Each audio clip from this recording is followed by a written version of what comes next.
Hey y'all, it's the beginning of your upkeep, so it's time for another episode of Recurring Insight. I'm your host Michael, and let's dive in.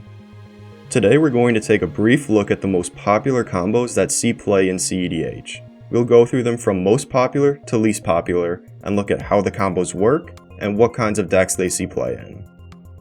I think it's important to know the methodology behind this video before watching. I went through every list in the competitive section of the cEDH decklist database, which is linked in the description, and cataloged the combos run. I cut the combos that only worked with the commander, like curiosity combos.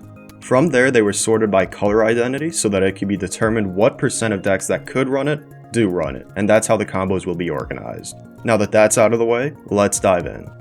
This first one shouldn't come as a surprise. Oracle is by far the most popular win condition, seeing play in every blue and black list. Pact and Consult exile your library, and Oracle's ETB wins you the game. Jace and Labman are a different story. Like I said in the video about empty library combos, which is linked in the top right, most decks have switched to Praetor's Grasp as a flexible backup due to the popularity of the combo. More controlling decks tend to run one of them.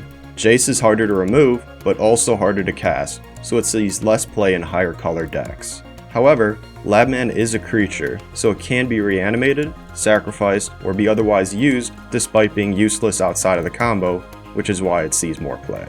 This one is impossible to escape. As soon as Breach was spoiled, people recognized how broken it was. The most popular version consists of LED and Wheel of Fortune, or, if someone has enough cards in hand, Windfall. LED provides the mana to cast the wheel, while the wheels put enough cards in the yard that both LED and the wheel can be cast again. This may not be possible with Windfall, while Wheel of Fortune guarantees it, so it seems strange that the Windfall line is more popular. However, it only sees more play because it requires blue, which means that there are fewer decks that can run it, and those decks have access to Brain Freeze. This does have the drawback of giving your opponents fresh hands, and is solely so popular because the only dead card it requires is LED. The next most popular line uses LED or Lotus Petal and Brain Freeze, as it's by far the safest variant. LED or Lotus Petal can be repeatedly cast to produce mana, which provides the mana to repeatedly cast Brain Freeze, which fills your yard to pay for the escape costs. The main decks that exclude the combo are stacks decks or extremely dedicated control decks. However, some decks also cut it because they are extremely focused on combos involving their commander, like Animar.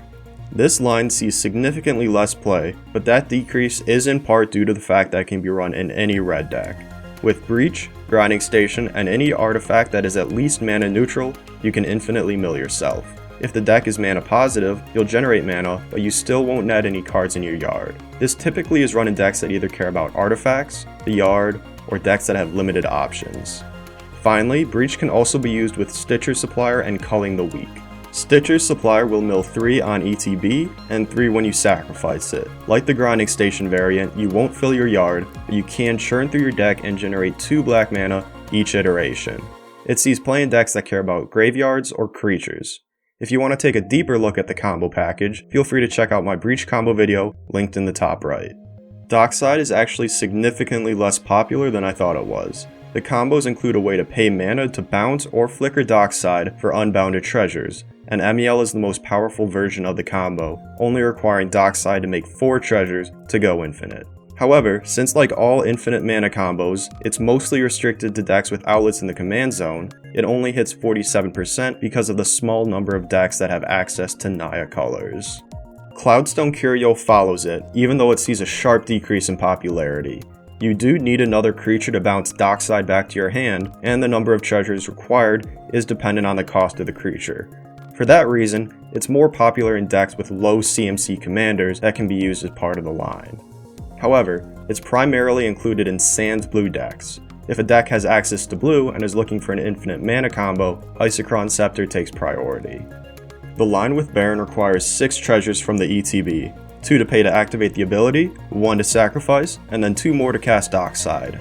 Baron is kind of in a weird situation. It's in a handful of decks that aren't very similar. The only common thread is that it's run in decks with expensive and color-restrictive infinite mana outlets in the command zone.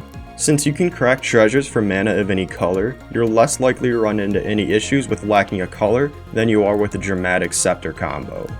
Then we've got Lordrakis, which, with a bounce spell, lets you bounce Dockside, replay it, then mutate Lordrakis onto Dockside, returning the bounce spell to hand so you can repeat the entire thing.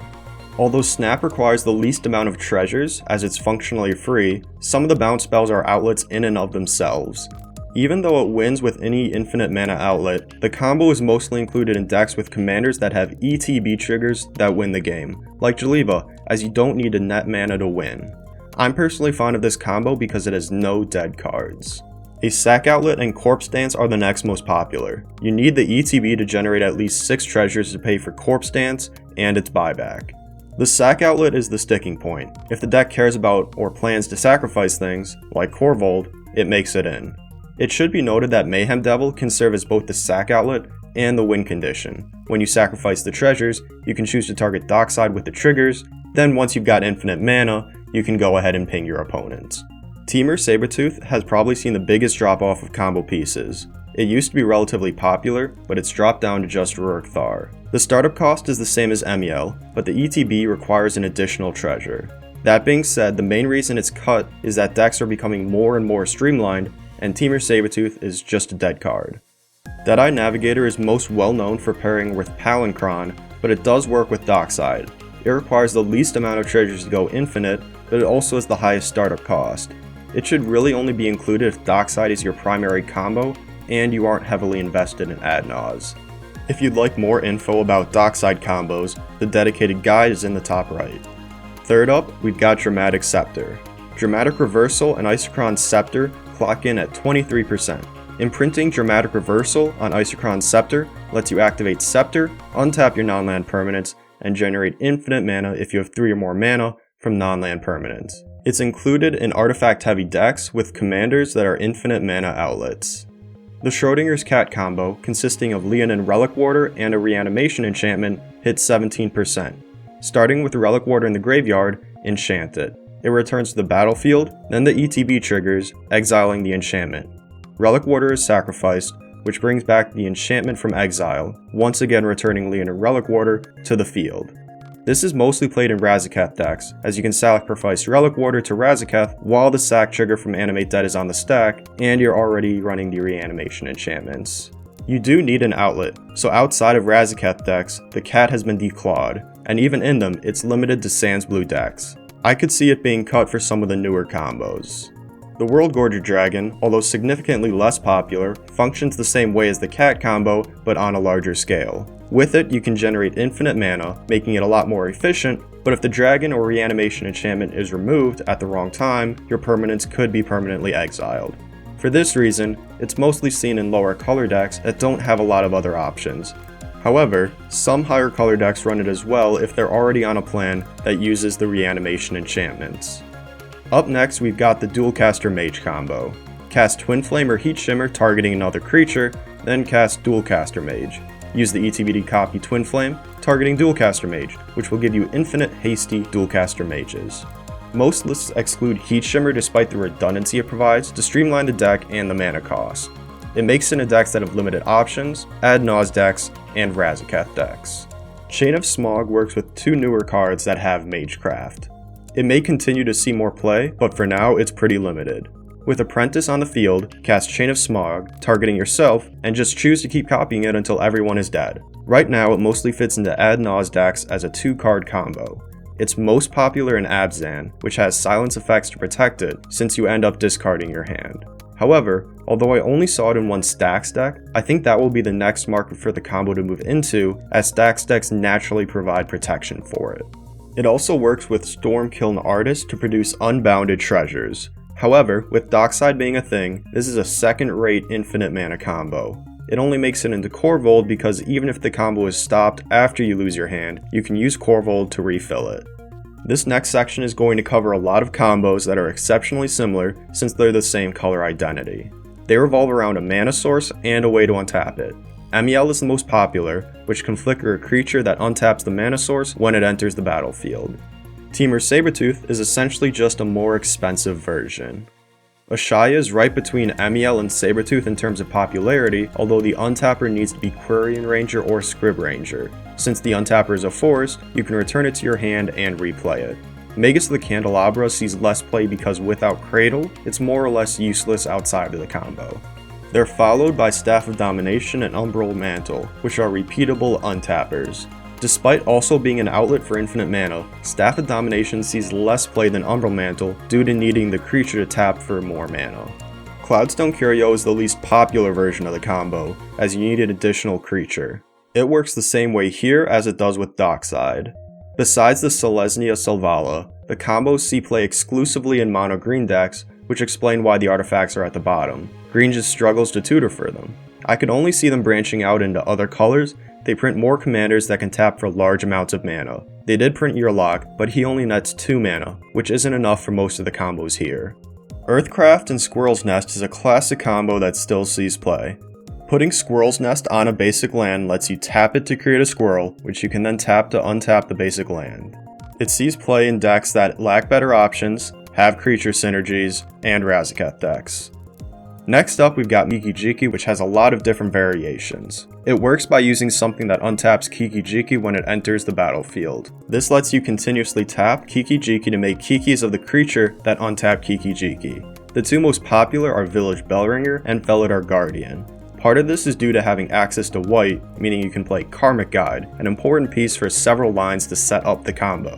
The other part is that they are just better pieces. Bellringer untaps all creatures you control, rather than just Kikijiki. Felidar Guardian flickers and is at 4 CMC, which enables Birthing Pod lines. The red pieces are next on the list. Combat Celebrant sees less play than Zealous Conscripts despite the lower mana cost. This is due to the greater utility of Zealous Conscripts outside of the combo, which I personally don't think makes up for the 2 mana difference.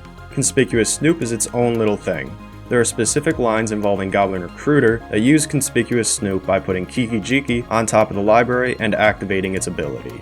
The pile typically also includes Torch Courier to give Snoop haste, and Mog Fanatic as a finisher, since the Snoops you create will all end up tapped. Deceiver Exarch and Hyrax Tower Scout also see play. They typically only see play if you lack access to the white versions, but I would rather run them than the red versions due to their CMC. Additionally, although Deceiver Exarch is more flexible, they both effectively cost 2 mana.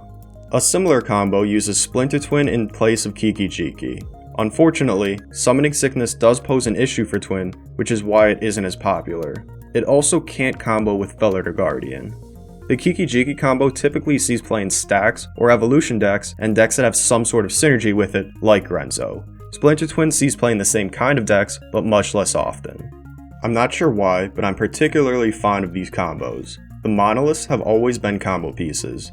The most popular part B is Kinnan, even though it only works with Basalt Monolith. However, this combo does consist of 0 dead cards, which is a plus, unlike the Power Artifact version. Honestly, Power Artifact only hits 4% because of Urza.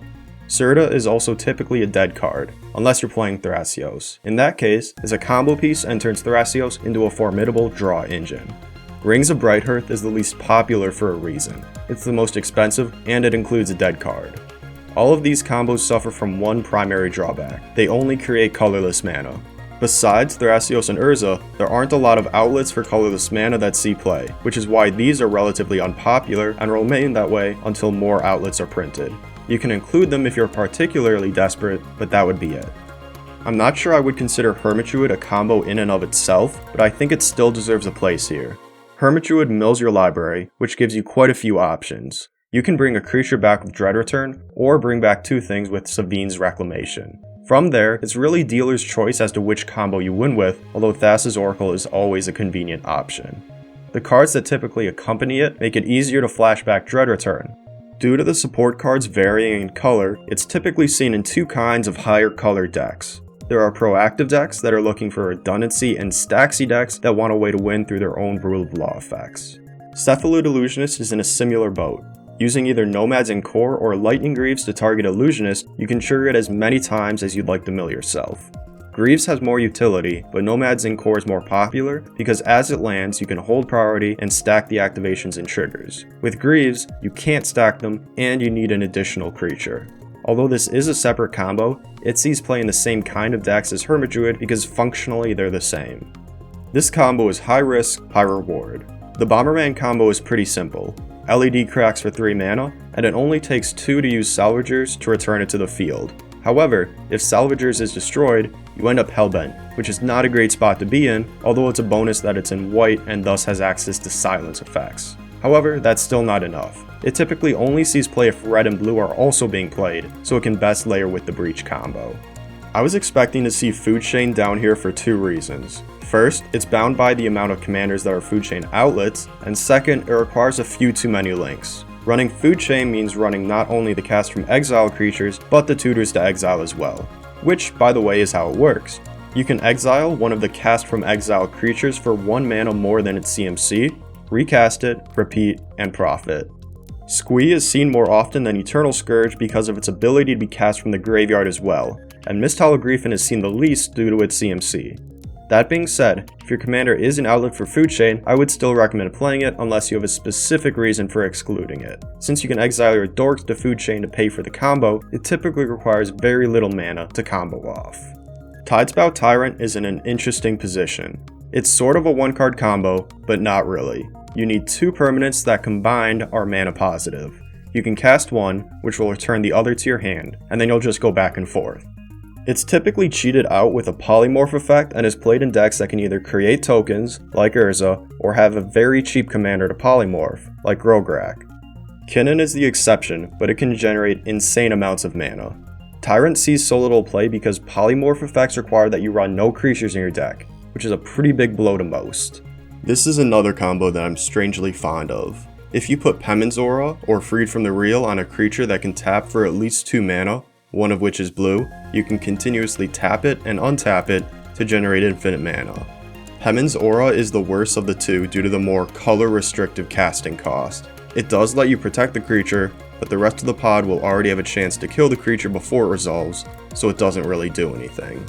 The 3 creatures that are most commonly seen used with the combo are Bloom Tender, Sanctum Weaver, and Fabro Elder, although Fabro Elder sees the least amount of play due to its CMC. This combo is seen in Zaxara, which itself is a combo piece, and creature-heavy decks that are looking for an infinite mana combo. Its main struggle is Summoning Sickness. If you didn't have to wait a turn, this combo would see far more play than it currently does.